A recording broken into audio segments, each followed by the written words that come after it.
자, 그 다음 두 번째 바로 부영 사건입니다.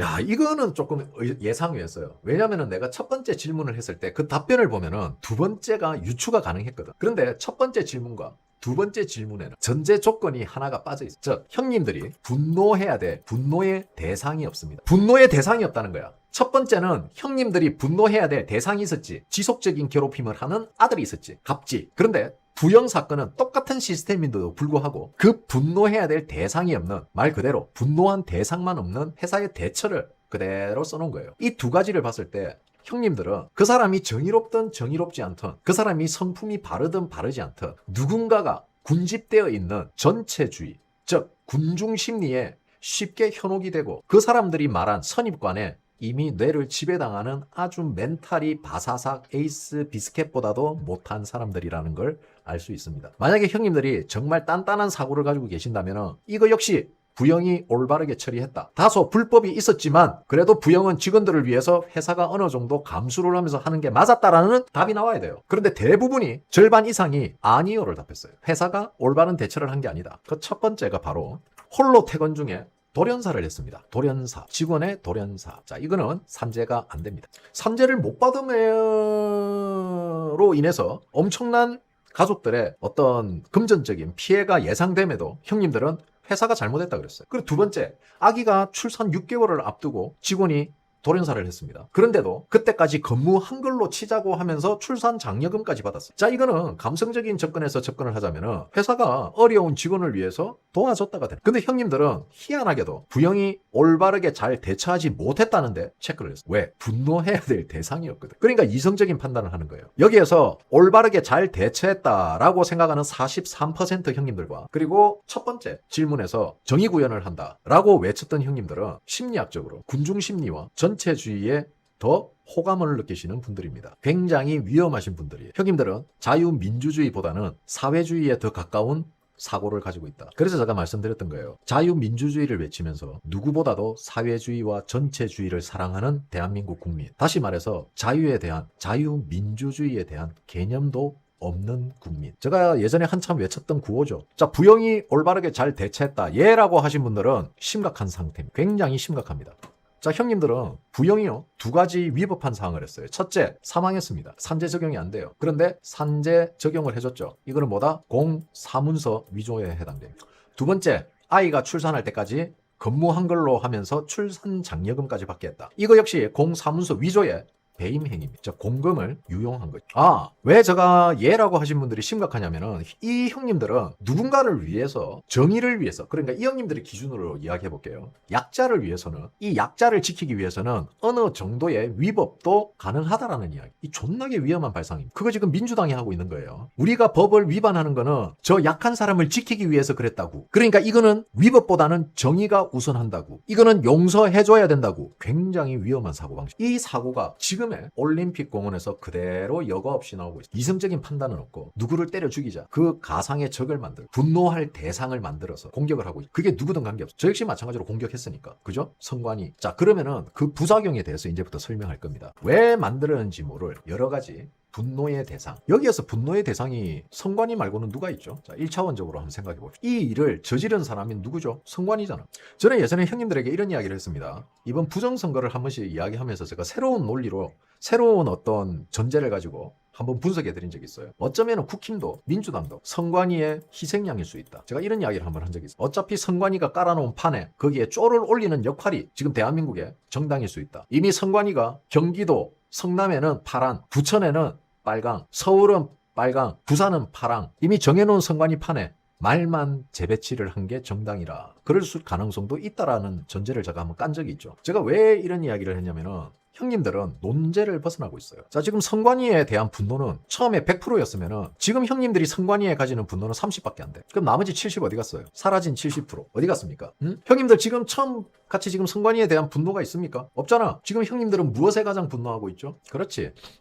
정치인과 경찰로 옮겨갔죠, 지금. 우리는 이걸 논점의 확장이라고 이야기하기도 합니다. 왜? 논점은 자연스럽게 확장되게 돼 있어요. 이건 자연스러운 현상입니다. 그런데 이 확산되는 논점이 누군가에 의해서 재단이 됐다. 그리고 그 논점을 확산시키는 주 범인이 누구죠? 언론이잖아.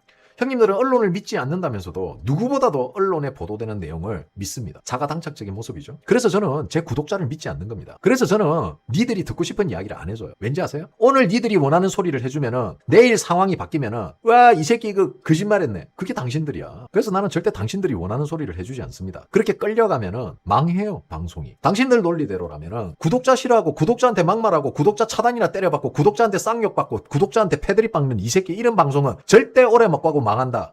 그런 방송 지금 8년째 하고 있어.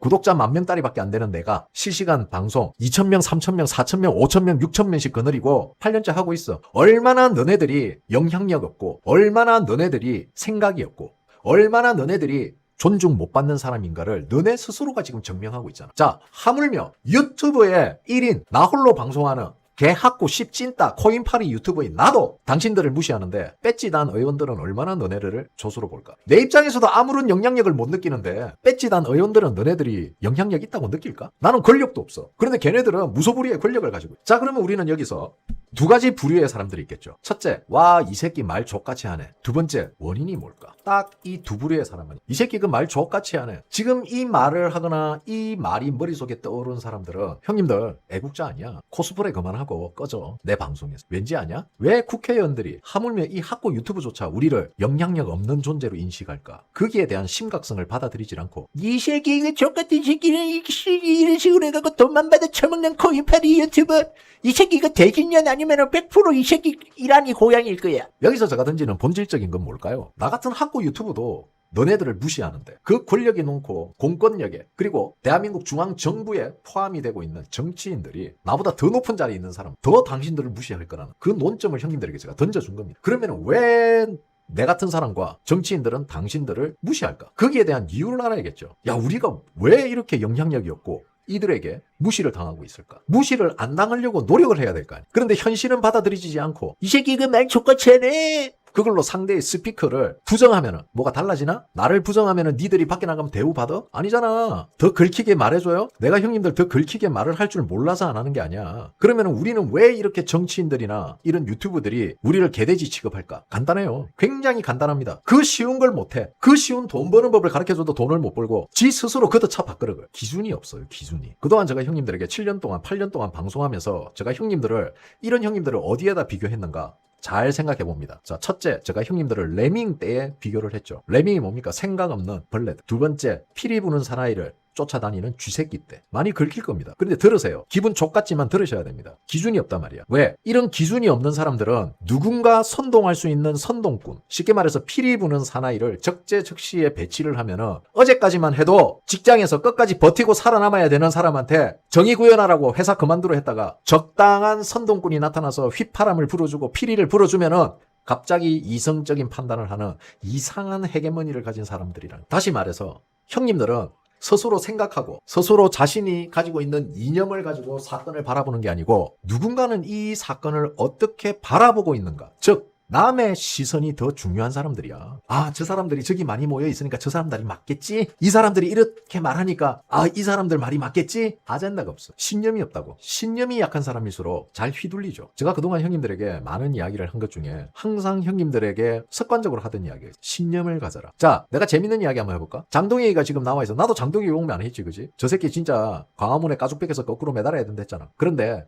내가 최근에 장동혁이가 부정선거 피켓 들고 있는 거, 이 새끼 잘하네? 궁디함 때려주자. 자, 봐봐. 대한민국 어떤 유튜브도 장동혁 궁뎅이 때려주자고 말하는 사람이 없습니다. 특히 구독자가 많을수록. 왜? 장동혁을 희대의 개쓰레기로 만들어놨잖아, 우리. 그래놓고 다시 장동혁의 궁뎅이를 두드려주자 말하는 사람이 없어. 상황이 바뀌었단 말이야. 상황이 바뀌었으면은 내 자동차가 도로만 달리도록 만들어놓은 성용차인데 갑자기 앞에 황무지가 나타나고 비포장 도로에 돌뱅이가 이따만한 돌뱅이들이 도로에 떨어져 있는데 거기를 승용차 타고 지나간다는 게 그게 무슨 어불성설이야. 그럼 차를 바꿔 타야지. 오프로드용 차를. 상황이 바뀌었단 말이야. 그런데 재밌는 거는 여기서 바뀐 상황을 생각을 안 하는 거야. 그리고 누군가 피리를 불지. 야, 이 새끼들 장딸이네. 그게 지금 니네들이라고. 그럼 정치권에서 뭐라고 생각할까? 나는 뭐라고 생각할까? 특히 선거 전에 항상 나는 입 바른 소리 많이 하고 국민의힘 잘 까죠. 비판을 많이 해요. 이건 아니지. 이걸 이렇게 가야지. 왜 이걸 이렇게 가? 자, 그럴 때는 제 실시간 구독자 1000명대에서 2000명 초반대 나옵니다. 많은 분들이 걱정하세요. 근데 제가 뭐라 그랬죠? 선거 끝나면 거짓말같이 회복된다고. 무슨 양인지 아시겠어요? 니들이 그렇기 때문에 대우를 못 받는 거예요. 신념도 없고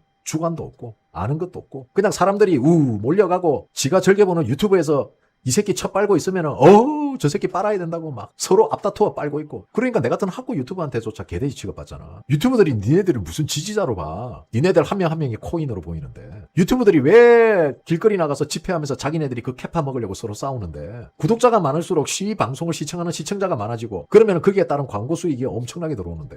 유튜브는 다 노란색이라고. 노란 딱지 받아서 다들 광고가 안 나와? 내계할까 나라? 소수의 유튜브들 몇 명 빼고 광고 나오나 안 나오나 나하고 내계할까? 나 같은 학고 유튜브 구독자 1만 달이 유튜브도 형님들을 무시하잖아. 나 같은 학고 유튜브도 형님들을 무시하는데 어떤 유튜브들이 나보다 아니 정치 유튜브 하면서 나보다 구독자 수 작은 사람이 어딨냐. 나보다 다 많지. 우파수 형님 처음 방송할 때 100몇십 명 있었어. 그 형님 나보다 지금 구독자 더 많어. 나는 진짜 초울트라 캡션장 학고 유튜브라고. 왜 형님들이 그런 대접을 받는지. 신념도 없고 이념도 없고 피리 부는 사나이. 즉 누군가 그럴듯한 선동꾼 하나만 갖다 놓으면 형님들은 알아서 기어 나오거든. 그러니까 국민의힘이 관심 없는 거야. 자기네들 필요할 때 적당한 선동꾼 몇 명만 불러내서 당의 의견을 만들고 그리고 그쪽으로 피리를 불어버리면 언제 그랬냐는 듯이 개돼지들 쫄쫄쫄쫄쫄 따라가잖아. 이게 지금 대한민국의 정치의 모습입니다. 흐린 눈하고 끝까지 부정해도 관계없어요. 나는 니들 의견은 신경도 안 쓰거든. 왜? 사람이 어떻게 개돼지 새끼들하고 소통을 해. 예전에는 몰랐어요가 통하던 시절이었어요. 그때는 형님들이 정보를 접할 수 있는 공간이 TV밖에 없었어요. 언론, 신문, TV. 그렇지만 지금은 마음만 먹으면은 스마트폰 하나로 전 세계 모든 곳의 정보를 다 긁어낼 수 있는 게 지금의 대한민국입니다. 그런데 몰랐다? 몰랐다가 아니지. 니들이 듣고 싶은 것만 쳐들었으니까 그렇지. 그게 개돼지라고. 저는 형님들에게 해외 토픽이나 국제 정세를 가져올 때 우리 우파에 유리한 것만 가져와요? 아니죠. 우파 국민들에게 불리한 소식도 가져와요. 왜? 알고 있으란 말이야. 이런 일이 일어날 수 있으니까 알고 있어야지. 알아야지 대비를 하지. 그런데 지가 듣고 싶은 이런 이야기는 듣기 싫고 다 뒤로 가기 누르고 이 새끼 이거 뿌락지네 이러면서 다 나갔단 말이야. 형님들 그냥 국뽕 유튜브에 도취돼 있는 사람들하고 똑같이 되는 거야. 그러면은 나라 망한다고. 형님들 그러려면 뭘 해야겠습니까? 무게감이 있어야겠죠. 이제부터. 무게감이 있어야겠죠. 왜 이들은 이렇게 할까? 왜 이들은 이런 말 했다가 이런 말을 할까? 그게 원인이에요. 구독, 좋아요, 알림 설정 꼭꼭꼭꼭꼭꼭 꾹.